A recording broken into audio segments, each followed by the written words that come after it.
So currently, I was able to get the top performing contents of a client who is handling Forex, and then yung creator na nakita ko that aligns with his vision.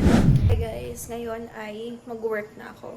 Currently, it's 7:26 p.m. I don't know, gusto ko lang i-share itong parang mala-daily vlog ang tag natin.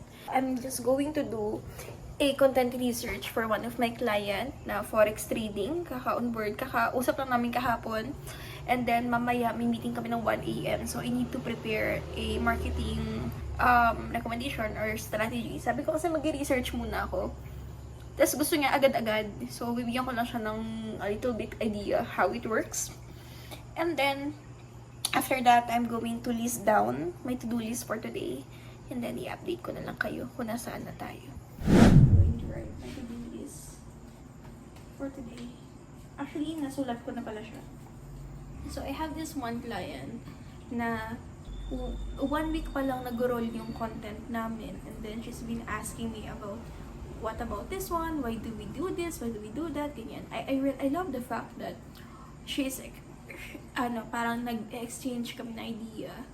But, medyo, kasi kailangan nila maintindihan na when they hire a marketer, hindi yan agad-agad na nag-post kayo ng 1 week, okay na. We need to analyze the data. That's what I am trying to say. Kasi most of the time, naghahaban sa na expectation na once they hire an SMM, okay na mag-viral agad yung content nila. Wherein in reality, hindi ganon. We only posted for 5 days. And then, I can see that some contents are getting good insights. And then I can see that some are not. So, I'm still validating, I'm still waiting kasi hindi naman pwede, okay, quick tayo agad. Kailangan ko muna ma-analyze yung data, what went wrong, is it the retention, is it the hook, is it what, etc. Hindi ako si Bea talaga. Mawawala na naman yung cloud ko dito.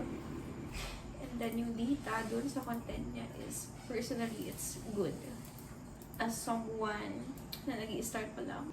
So, this is her data. So, we just posted for 5 days. Let's see the data for the last 5 days. Imagine that this is the data for 5 days, 15.9k, 8.5k views, and you were able to gain 27 follows. Let's see for the messaging. See, we have 3 organic messaging. Though somehow it's not related naman doon, pero bagong contact. What I'm trying to say is that it's too early for this client to judge kung ano yung nag-work, yung ginagawa naming strategy sa kanya. She needs to trust me more. Nakamakeup ka na sa kayo malakas loob mo eh. Wala ba? Ano pa lang mata? Mata mo lang? Mata. Ayun yung pinaka-inaano ko eh. Sa mata talaga. Nag-try ka na ba ng ibang style na makeup?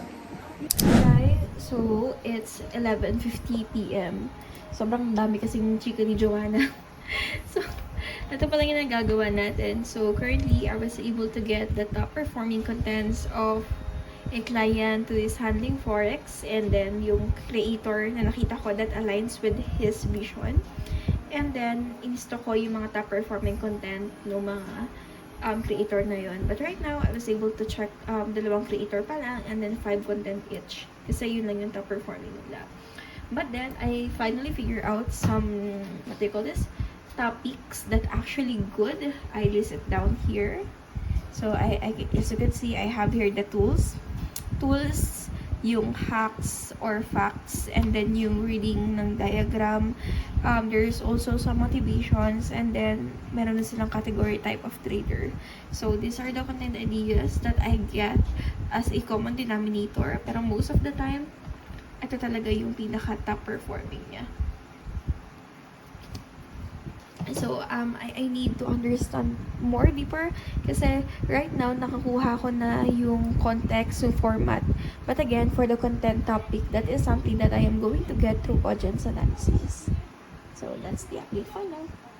So, I have a bad news. Diba? I've been doing my research for this specific client.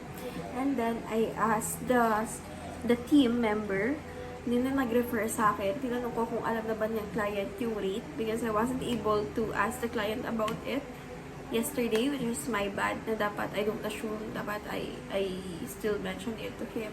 So, I don't know if I'm going to continue this or what kasi baka hindi kami magkaroon ng deal. I really hope we get a deal. So, whatever the situation is, I'm just going to share how I did my research.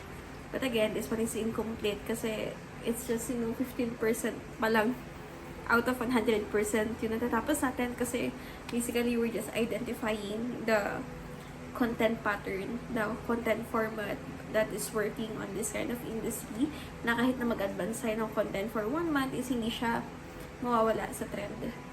So yeah, so I think I'm going to stop my research for this client until we hop on a call later on, and that's the time I'm going to clarify the information that I need from him because he said that he's really busy as of the moment.